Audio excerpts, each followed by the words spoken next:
एक, भारतीय समाज, पारिभाषिक शब्दावली, इंडियन सोसाइटी, टर्मिनोलॉजी।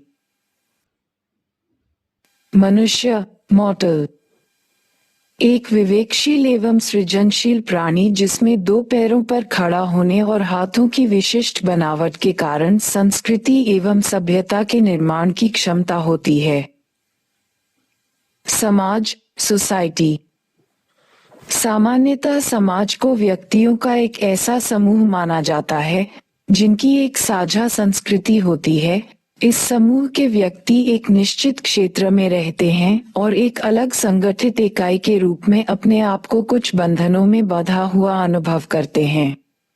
कुछ समाजशास्त्री समाज को व्यक्तियों का समूह या कोई संकलन नहीं मानते हैं, वे इसे सामाजिक संबंधों की एक ऐसी अमूर्त व्यवस्था मानते हैं जिसमें हम रहते और जीते हैं।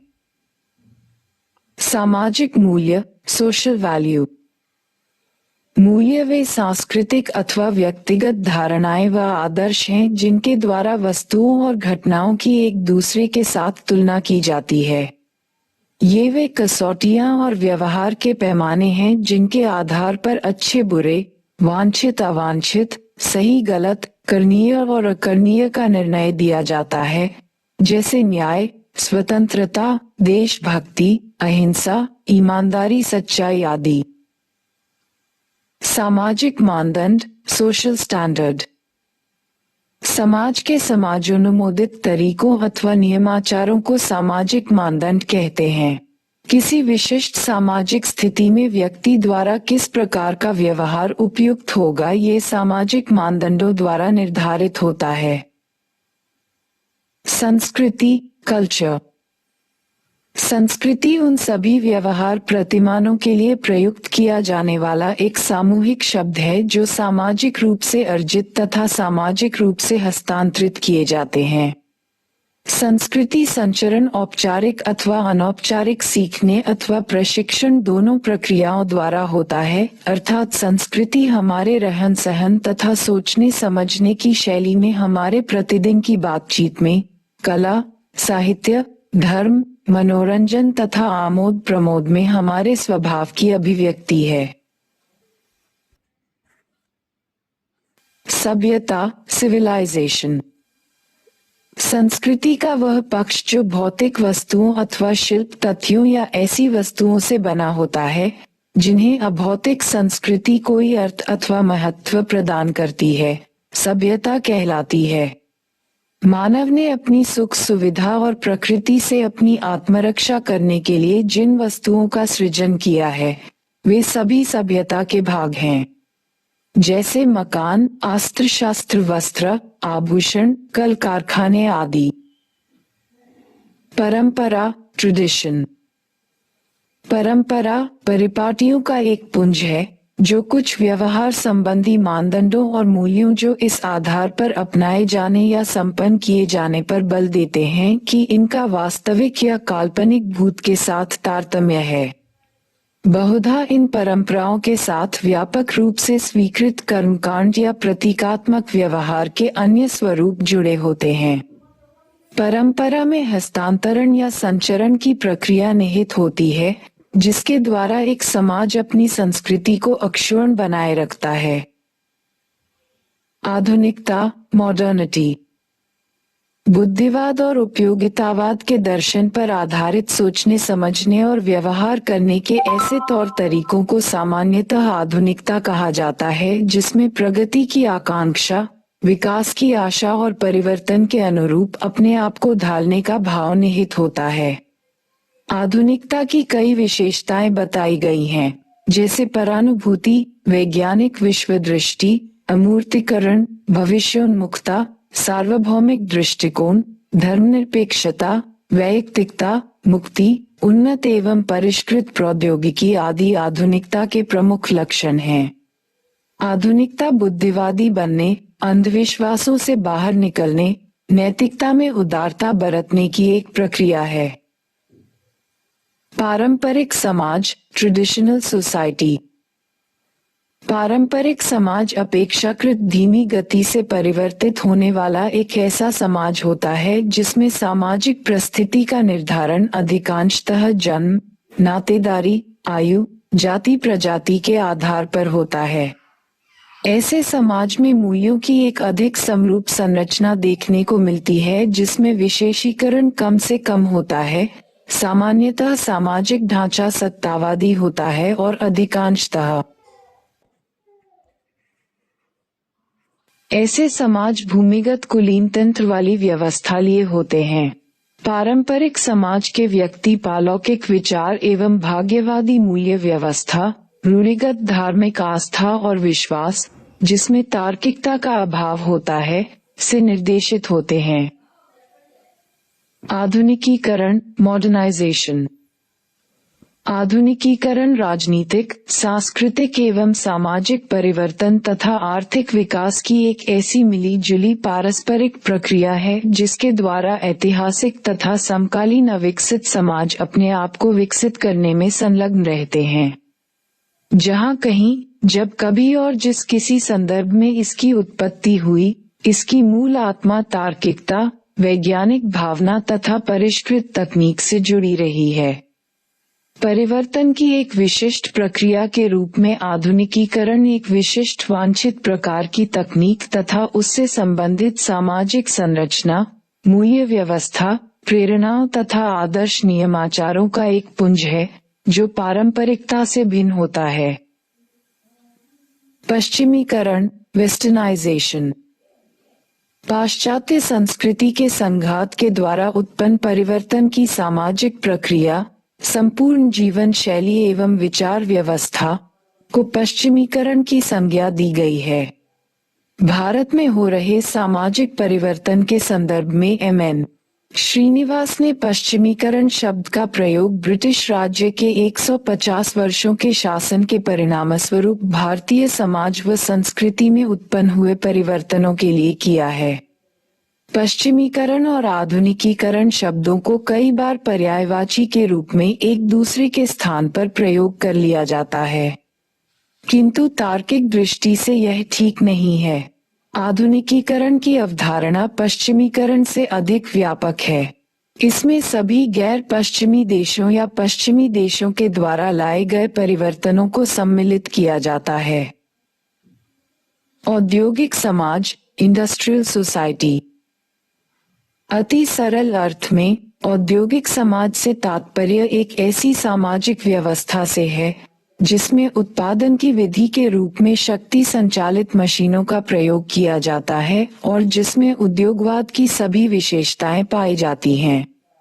इस प्रकार के समाज की प्रमुख विशेषताएं यंत्रीकरण, श्रम विभाजन, विशेषीकरण तथा इनके साथ जुड़े हुए कुछ अन्य परिवर्तन हैं, जिनमें प्रमुखतः संचार के साधनों तथा परिवहन के उन्नत रूपों का प्रयोग, बढ़ता हुआ शहरीकरण, वृहद बाजार प्रणाली, प्रव्रजन, उपभोग की आदतों में परिवर्तन आदि विशेष उल्लेखनीय हैं।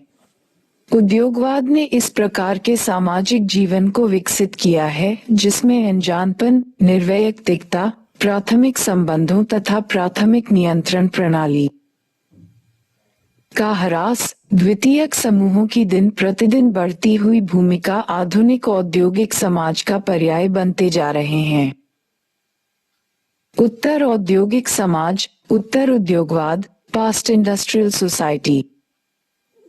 उत्तर औद्योगिक समाज या उत्तर उद्योगवाद एक ऐसा विचार है जिसका प्रतिपादन उन व्यक्तियों द्वारा किया गया है जो यह मानते हैं कि सामाजिक परिवर्तन की प्रक्रिया हमें औद्योगिक समाज के परे एक ऐसे समाज की ओर ले जा रही है जो भौतिक वस्तुओं के उत्पादन की अपेक्षा सूचनाओं के उत्पादन पर आधारित है। आज जो परिवर्तन हो रहा है वह एक नए समाज की ओर संक्रमण का संकेत देता है। यह नया समाज अब उद्योगवाद पर आधारित नहीं है।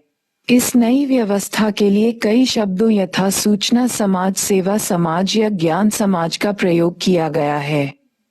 कुछ एक विद्वानों का मत है कि हम औद्योगिक विकास के पुराने रूपों से परे बढ़ रहे हैं, अतः इसके लिए उत्तरकालीन, पोस्ट सर्वाधिक उपयुक्त शब्द है।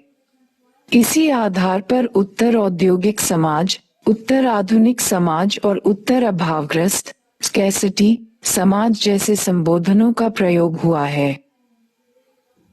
कृषक कृषिहर समाज फार्मिंग सोसाइटी ऐसा समाज जिसके व्यक्तियों के जीविकोपार्जन का प्रमुख धंधा कृषि या कृषि पर केंद्रित अन्य धंधे होते हैं, उसे कृषिहर समाज कहा जाता है। कृषिहर समाज निश्चित तौर पर आखेटक, संग्राहक समाज और बागवानीय समाज से भिन्न होते हैं। जहां आखेटक संग्राहक समाज में किसी प्रकार का उत्पादन नहीं किया जाता, वहां बागवानीय समाजों में भोज्य सामग्री का उत्पादन बड़े बड़े खेतों की अपेक्षा छोटे छोटे बाग बगीचों में किया जाता है। धर्मनिरपेक्ष समाज सेक्युलर सोसाइटी ऐसा समाज जिसमें उपयोगितावादी तथा तर्कसंगत मूल्यों पर अधिक बल दिया जाता है तथा जो परिवर्तन तथा नवाचारों को प्रश्रय देता है, लौकिक अथवा धर्मनिरपेक्ष समाज कहलाता है। इस प्रकार समाज में धर्म के आधार पर कोई भेदभाव नहीं किया जाता है। अधिदैविक मूल्यों तथा परंपराद एवं रूढ़िवाद को हेय दृष्टि से देखा जाता है तथा तर्क एवं वैज्ञानिक दृष्टि को महत्व प्रदान किया जाता है। सामाजिक स्तरीकरण सोशल स्ट्रैटिफिकेशन किसी सामाजिक व्यवस्था में प्रतिष्ठा, प्रभाव, शक्ति, संपत्ति तथा सुविधाओं आदि की भिन्नता के आधार पर परिस्थितियों एवं भूमिकाओं की एक अपेक्षाकृत स्थायी श्रेणीबद्धता को सामाजिक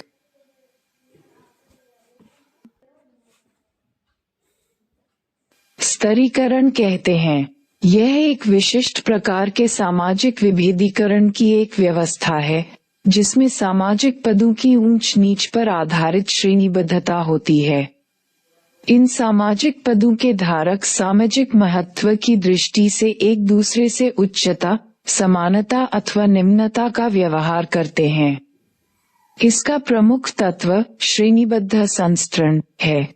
ये संस्तरण असमानता या विषमता को जन्म देता है। जाति व्यवस्था, वर्ग व्यवस्था तथा संपत्ति व्यवस्था, दास प्रथा सामाजिक स्तरीकरण के प्रमुख रूप हैं। जाति कास्ट जाति समान पारंपरिक, आनुवंशिक, पेशे वाला एक ऐसा अंतर्विवाही समूह है जिसकी सदस्यता जन्म से निश्चित होती है तथा जिसके सदस्य सामाजिक व्यवहार, खान पान, सामाजिक धार्मिक संस्कार आदि के मामलों में कुछ निश्चित प्रतिबंधों का पालन करते हैं। जाति भारतीय हिंदुओं के संपूर्ण जीवन को नियमित एवं प्रभावित करती है। इसका उद्गम चातुर्वर्णीय विभाजन, ब्राह्मण, क्षत्रिय, वैश्य और शूद्र अर्थात वर्ण व्यवस्था ही रहा है। स्वतंत्रता के बाद सन 1947 भारतीय सरकार ने संवैधानिक प्रावधानों और कानूनों द्वारा इस संस्था को समाप्त करने का प्रयास किया है, किंतु प्रजातंत्रात्मक राजनीति ने इस संस्था को नष्ट करने के स्थान पर अधिक मजबूत बना दिया। वर्ग कैटेगरी एक वर्ग व्यक्तियों का एक ऐसा समूह है जिनकी किसी समाज में समान आर्थिक स्थिति होती है। मार्क्सवादी धारणा के अनुसार वर्ग ऐसे लोगों का एक समूह है जिनकी उत्पादन की प्रणाली के आधार पर समान परिस्थिति होती है और जो राजनीतिक शक्ति संरचना के साथ साझे रूप में जुड़े होते हैं। वर्ग व्यवस्था आधुनिक औद्योगिक समाजों, खुले समाज की एक विशेषता है जिसका आधार अर्जित परिस्थिति है। यह व्यक्तिगत उपलब्धि पर निर्भर करती है। इस व्यवस्था में शीर्ष गतिशीलता संभव है। सामाजिक गतिशीलता सोशल मोबिलिटी किसी समाज की सामाजिक स्तरीकरण की व्यवस्था में सामान्यतः व्यक्तियों और कभी-कभी किसी संपूर्ण समूह की भिन्न पद परिस्थितियों के बीच होने वाले संक्रमण परिवर्तन को सामाजिक गतिशीलता कहते हैं। अत्यंत साधारण अर्थों में आय के बढ़ने या घटने के कारण किसी व्यक्ति का एक वर्ग से दूसरे वर्ग में प्रवेश की स्थिति सामाजिक गतिशीलता को इंगित करती है। सामाजिक गतिशीलता सामाजिक जगत में पद प्रस्थिति या प्रस्थिति संस्तरण में होने वाले परिवर्तनों का संकेत देती है। यह जरूरी नहीं है कि इस प्रकार के परिवर्तनों से संपूर्ण संस्तरण व्यवस्था में ही कोई संरचनात्मक परिवर्तन होता है। नातेदारी रिलेशन सामाजिक रूप से मान्यता प्राप्त ऐसे संबंधों को नातेदारी या स्वजनता कहा जाता है, जो रक्त, विवाह अथवा दत्तकता पर आधारित होते हैं। नातेदारी व्यवस्थाएं माता पिता और संतानों के बीच, सहोदरों, भाई बहनों के बीच तथा वैवाहिक दंपतियों के बीच जैविकीय संबंधों के प्रतिरूप के अनुसार व्यक्तियों और समूहों के बीच संबंध स्थापित करते हैं। सभी समाजों में परिवार और नातेदारी समूहों को परिभाषित करने तथा इन संबंधों को किस प्रकार संगठित किया जाएगा, इसके बारे में सामान्य मानदंड होते हैं। कौन व्यक्ति साथ साथ रह सकते हैं, समूह का मुखिया कौन है, कौन किसके साथ विवाह कर सकता है, जीवन साथी का चुनाव कैसे होता है, परिवार और नातेदारी समूह में कौन से संबंधी अधिक महत्वपूर्ण हैं और बालकों का पालन पोषण कैसे और किसके द्वारा किया जाएगा आदि सभी विषयों के बारे में मानदंड होते हैं। इन मानदंडों के बारे में अलग अलग समाजों में काफी भिन्नता है, फिर भी कुछ ऐसे सामान्य मानदंड होते हैं जो परिवार के सदस्यों की परिस्थितियों और भूमिकाओं का निर्धारण करते हैं। परिवार फैमिली परिवार व्यक्तियों का एक ऐसा समूह है जो विवाह, रक्त अथवा दत्तक बंधनों से बंधा होता है। इसके द्वारा एक गृहस्थी की रचना होती है। इसके सदस्य पति पत्नी माता पिता भाई बहन की सामाजिक भूमिकाओं में एक दूसरे से अंतरक्रिया तथा अंतर संप्रेषण करते हुए एक सामान्य संस्कृति की रचना करते हैं। विस्तृत अर्थों में परिवार एक ऐसा समूह है जिसमें दत्तक व्यक्तियों सहित कुछ वैवाहिक एवं रक्त संबंधी सम्मिलित होते हैं तथा जिसे एक सामाजिक इकाई के रूप में मान्यता प्राप्त होती है। विवाह मैरिज पारंपरिक रूप से विवाह दो या दो से अधिक विषमलिंगियों के बीच समाजोन्मोदित औपचारिक तथा अपेक्षाकृत स्थायी लैंगिक संबंधों की एक व्यवस्था एवं नियमाचारों का एक पुंज है, जो पारिवारिक जीवन के लिए आवश्यक पारस्परिक दायित्वों एवं अधिकारों द्वारा इन्हें एक सूत्र में बांधता है। जैविकीय दृष्टि से विवाह की संस्था का उद्भव मानव की प्रजनन तथा बालकों के लालन पालन की मूलभूत आवश्यकताओं को लेकर हुआ प्रतीत होता है। वास्तव में संभोग, सेक्स तथा पितृत्व दोनों का संयोग मानवीय विवाह का मूलाधार रहा है। आर्थिक व्यवस्था इकोनॉमिक सिस्टम भौतिक वस्तुओं एवं सेवाओं के उत्पादन एवं वितरण की व्यवस्था को आर्थिक व्यवस्था कहा जाता है। आर्थिक व्यवस्था के उद्विकास क्रम को निम्न रूप में देखा जा सकता है। 1. खाद्य संकलन एवं शिकारी अर्थव्यवस्था। 2. पशुपालन अर्थव्यवस्था। 3. कृषि अर्थव्यवस्था। 4. औद्योगिक अर्थव्यवस्था। शक्ति पावर मानव पर प्रभुत्व करने, भयभीत करने तथा नियंत्रित करने, आज्ञा पालन करवाने, उनकी स्वतंत्रताओं में हस्तक्षेप करने तथा उनके व्यवहार को एक विशिष्ट दिशा में मोड़ने के लिए बाध्य करने की योग्यता अथवा सत्ता को शक्ति कहते हैं। शक्ति स्तरीकरण स्ट्रेटिफिकेशन की एक मूलभूत अवधारणा है, जिसके वर्ग, परिस्थिति और दल 3 पृथक, कभी कभी संबंधित आयाम हैं। शक्ति एक व्यक्ति की अपनी इच्छाओं की पूर्ति की क्षमता है, चाहे दूसरे व्यक्ति इसका विरोध करते हों। सत्ता एग्जिस्टेंस पावर दूसरे व्यक्तियों के व्यवहारों को व्यवस्थित, नियंत्रित करने तथा उनके संबंध में निर्णय लेने के प्रस्थापित अधिकार को या शक्ति के वैधता युक्त प्रयोग को सत्ता कहते हैं।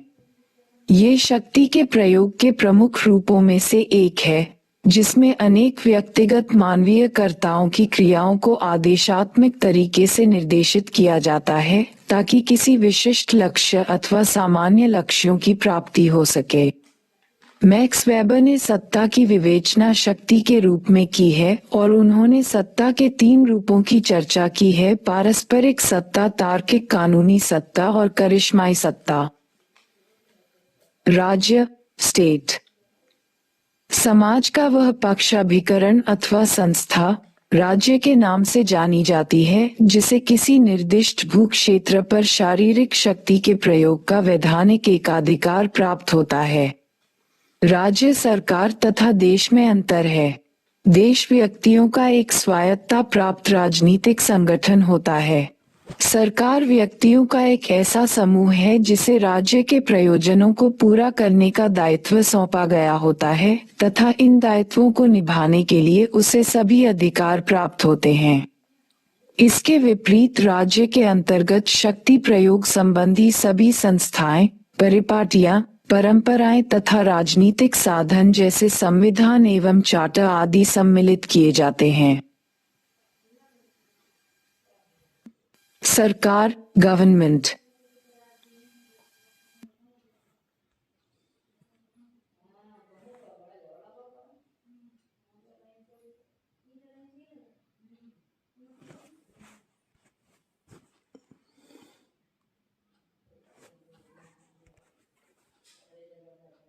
कानून नामक संस्थात्मक क्रिया को संपादित करने वाली समिति को सरकार की संज्ञा दी जाती है।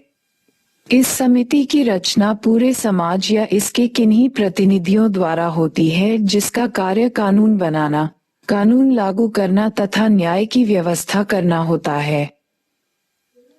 राजतंत्र, मोनार्की। राजनीतिक व्यवस्था का वह रूप जहां राज्य की शक्ति किसी व्यक्ति विशेष के पास केंद्रित होती है। ये शक्ति उसको विरासत में प्राप्त होती है तथा वह अपनी अगली पीढ़ी को हस्तांतरित कर देता है और राजा द्वारा इस शक्ति के उपभोग करने के अधिकार को धर्म के आधार पर वैध ठहराया जाता है। लोकतंत्र, डेमोक्रेसी। प्रजातंत्र या लोकतंत्र एक दर्शन, आदर्शों का एक पुंज या एक सामाजिक राजनीतिक प्रणाली है जो कि समुदाय के प्रत्येक व्यक्ति को मानव प्राणी के नाते अपने व्यक्तित्व के आधार पर समुदाय की गतिविधियों में भाग लेने तथा समानुपातिक रूप से उन पर नियंत्रण स्थापित करने पर बल देती है। एक शासन प्रणाली के रूप में लोकतंत्र में सत्ता का केंद्रीकरण जनता के हाथों में होता है। शाब्दिक दृष्टि से भी प्रजातंत्र का अर्थ जनता की सत्ता है। जनता अपने चुने हुए प्रतिनिधियों द्वारा समाज पर शासन प्रशासन करती है। लोकतंत्र एक ऐसे शासन का प्रतिनिधित्व करता है जिसमें अब्राहम लिंकन के अनुसार सरकार जनता के द्वारा जनता के लिए होती है। धर्म, रिलीजन। टायलर के अनुसार धर्म देवी देवताओं तथा अन्य अधिमानवीय प्राणियों जैसे पूर्वज अथवा आत्माओं के प्रति विश्वास तथा उनसे संबंधित कर्मकांड की एक व्यवस्था है। दुर्खीम के अनुसार धर्म पवित्र वस्तुओं से संबंधित विश्वास तथा कर्मकांडों की एक संगठित व्यवस्था है जो उन व्यक्तियों को एक एकल सामाजिक नैतिक समुदाय में बांधता है जो इसका अनुसरण करते हैं। सामान्य रूप में धर्म मानवीय जीवन के अज्ञात एवं अज्ञेय पक्षों जैसे जीवन, मृत्यु और उसके अस्तित्व के रहस्यों को जानने तथा उनके साथ व्यवहार करने का एक तरीका है। यही नहीं, धर्म नैतिक निर्णयों को लेने की प्रक्रिया में उत्पन्न कठिन असमंजस की स्थिति में उसकी सहायता भी करता है। पंथ, संप्रदाय, सेक्ट। एक संप्रदाय धार्मिक रूप से सक्रिय व्यक्तियों का एक सामाजिक समूह होता है जिनके विश्वास विशिष्ट रूप से रहस्यता, व्यक्तिवादी एवं समन्वयात्मक होते हैं। इसकी सदस्यता ऐच्छिक होती है तथा इसका कोई भी औपचारिक संगठन नहीं होता है। विज्ञान, साइंस। मानवीय ज्ञान संबंधी समस्याओं का एक दृष्टिकोण विज्ञान के नाम से जाना जाता है जिसके द्वारा आनुभविक प्रेक्षण, इंद्रियों द्वारा प्राप्त अनुभव, के आधार पर असीमित वर्ग की घटनाओं के संबंध में सामान्य सिद्धांत खोजने का प्रयास किया जाता है। विज्ञान से तात्पर्य ऐसे व्यवस्थित एवं वस्तुनिष्ठ ज्ञान से है जिसका सत्यापन इंद्रियों के माध्यम से किया जाना संभव है। विज्ञान को जब एक पद्धति के रूप में परिभाषित किया जाता है तब विज्ञान का अर्थ ज्ञान प्राप्ति की एक व्यवस्थित पद्धति से होता है। सामाजिक परिवर्तन, सोशल चेंज। किसी समाज की सामाजिक संरचना, सामाजिक संबंधों का ताना बाना अथवा सामाजिक संगठन संस्थानों और सामाजिक भूमिकाओं अथवा समाज के अन्य उपादानों में समय अंतराल के साथ होने वाले बदलाव और परिष्करण की प्रक्रिया को सामाजिक परिवर्तन कहते हैं। यह अवधारणा किसी समाज के किन्हीं लघु समूहों में हुए छुटपुट बदलाव की अपेक्षा वृहद सामाजिक प्रणाली या संपूर्ण संबंधों की व्यवस्था में आए व्यापक बदलाव को इंगित करती है। फॉक डेवलपमेंट विकास परिवर्तन की एक प्रक्रिया है जिसके द्वारा एक देश के अधिकाधिक नागरिक उच्च भौतिक रहन सहन के स्तर, स्वस्थ एवं दीर्घ जीवन प्राप्त करने के साथ साथ अधिकाधिक मात्रा में शिक्षित होने का प्रयास करते हैं। व्यापक अर्थों में वांछित लक्ष्यों की ओर बढ़ने का नाम ही विकास है, किंतु इसमें प्रयुक्त साधनों और यंत्रों का भी उतना ही महत्व है जितना लक्ष्य का। सार रूप में किसी समाज की विद्यमान दशा में कुछ सकारात्मक प्रगति का नाम विकास है। विकास किसे कहा जाए, इसकी धारणा एक समाज से दूसरे समाज में बदलती रहती है। मोटे रूप में विकास के 3 प्रमुख प्रतिरूपों का प्रयोग किया गया है। 1. पूंजीवादी या उदारवादी मॉडल, 2. समाजवादी या मार्क्सवादी मॉडल तथा 3. मिश्रित मॉडल। विचारधारा, आइडियोलॉजी। विश्व, समाज तथा मानव के प्रति देखने का दृष्टिकोण तथा विचारों की एक संपूर्ण व्यवस्था जिसकी प्रामाणिकता का परीक्षण प्रत्यक्षात्मक विज्ञानों के दायरे से परे होता है, विचारधारा कहलाती है। विचारधाराएं विचारों, अनुमानों और कल्पनाओं का एक समूह होती हैं जो सही हो भी सकती हैं और नहीं भी। ये सामाजिक घटनाओं को सरल बनाने और उन्हें समझने में हमारी सहायता करती हैं। फासीवाद, साम्यवाद और पूंजीवाद 20वीं सदी की 3 प्रमुख विचारधाराएं रही हैं। मानववाद, ह्यूमनिज्म। मानव की गरिमा की पुनर्स्थापना, मानवीय प्रतिष्ठा एवं मानवीय हित के सर्वतोमुखी विकास तथा सामाजिक जीवन हेतु अनुकूल परिस्थितियों के निर्माण की धारणा के आधार पर विकसित विचारधारा को मानववाद का नाम दिया गया है। इस विचारधारा का जन्म मूलतः शोषण एवं सामाजिक बुराई के विरोध स्वरूप हुआ। मानववादी दृष्टिकोण मानव को मानव के नाते समुचित महत्व देने पर बल देता है। सभी मानव समान हैं, इस विचारधारा का मूल मंत्र है। उदारवाद, लिबरलिज्म।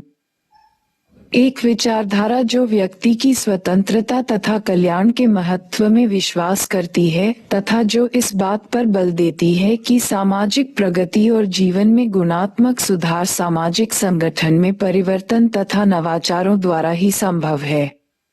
इस विचारधारा ने प्रजातंत्र के विकास, सार्वभौमिक मताधिकार, अभिव्यक्ति की स्वतंत्रता, दास प्रथा की समाप्ति तथा नागरिक अधिकारों में वृद्धि का समर्थन किया। यह विचारधारा सरकार अथवा समृद्ध वर्ग द्वारा व्यक्तियों पर प्रभुत्व या किसी भी प्रकार के हस्तक्षेप का प्रतिकार करती है। उपयोगितावाद, यूटिलिटेरियनिज्म। एक नैतिक एवं मनोवैज्ञानिक सिद्धांत जो इस बात पर बल देता है कि समस्त मानवीय आचरण तथा नियमों की उपयुक्तता की जांच का एकमात्र उद्देश्य अधिकतम व्यक्तियों का अधिकतम सुख होना चाहिए। ये सिद्धांत बेंथम तथा जॉन स्टुअर्ट मिल के नाम के साथ जुड़ा हुआ है, जिनकी दृष्टि में दुख की अपेक्षा सुख ही जीवन का मूल मंत्र है। उपयोगिता ही अधिकतम व्यक्तियों का अधिकतम सुख है। उपयोगिता को बढ़ाना ही मानव प्राणी के जीवन का यथोचित लक्ष्य है। मानवीय जीवन का ये दार्शनिक उपागम तार्किक सोच वाले व्यक्ति की महत्ता पर बल देता है। इस उपागम द्वारा यह माना जाता है कि मानव जीवन के अस्तित्व का मूलमंत्र बुद्धिसंगत स्वहित है। समूहवाद, सामूहिकतावाद, कलेक्टिविज्म एक ऐसी विचारधारा जो व्यक्तिगत हित के बजाय समाज या समूह के हितों की पूर्ति पर बल देती है। व्यक्तिवाद, इंडिविजुअलिज्म यह एक ऐसा सिद्धांत है जो साधन अथवा साध्य या स्वार्थपरता अथवा परार्थ के रूप में अकेले व्यक्ति की महत्ता अथवा श्रेष्ठता पर बल देता है। राजनीतिक सिद्धांत के रूप में व्यक्तिवाद व्यक्ति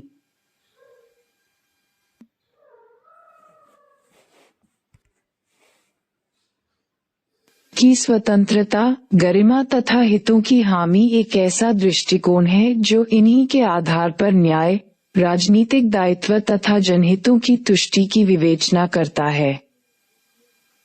आदर्शवाद, आइडियलिज्म दार्शनिक विचारधारा का एक दृष्टिकोण जिसके अनुसार ब्रह्मांड की व्याख्या पदार्थ अथवा भौतिक वस्तुओं की अपेक्षा विचारों के आधार पर की जाती है। आदर्शवाद के अनुसार यह माना जाता है कि यथार्थता मुख्यतः इस बात में निहित है कि व्यक्ति उसके बारे में सोच विचार करते हैं और यह सब कुछ मानवीय विचारों और सिद्धांतों पर निर्भर करता है।